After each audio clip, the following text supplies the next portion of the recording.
सबैजनालाई जय मसीह एन्ड नमस्ते। म सङ्गीता। आज म बाइबलको एउटा पद लिएर आएको छु।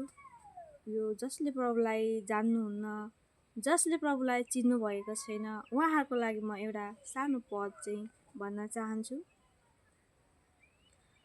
हाम्रो पवित्र धर्मशास्त्र बाइबलमा यसो लेखिएको छ, प्रेरित 4को 12मा, अरू कसैमा मुक्ति छैन, किनकि हामीले मुक्ति पाउनलाई स्वर्गमुनि मानिसहरूमा अर्को कुनै नाउँ दिएको छैन भनेर भन्दछ।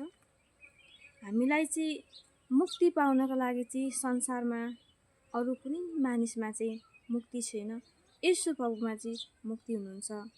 किन भन्दाखेरि चाहिँ सबै देवी देवताहरूले राम्रो कुराहरू सिकाउनु भयो होला, राम्रो ज्ञानहरू दिनुभयो होला, तर पापको मुक्ति कुनै पनि भगवानले दिएन।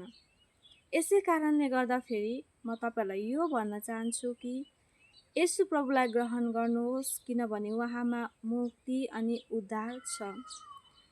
किनभने पवित्र धर्मशास्त्र बाइबलले भन्ने गर्दछ, स्वर्ग मुनि अरू कुनै पनि भगवानमा मुक्ति छैन, तर यस्तो नाम छ जसमा मुक्ति छ, त्यो हो येशू ख्रीष्ट। येशू ख्रीष्ट मानिस भएर संसारमा आउनुभयो र उहाँ कल्भरी डाँडाको क्रुसमा मर्नुभयो र हाम्रो पापहरू क्षमा गर्नुभयो। यदि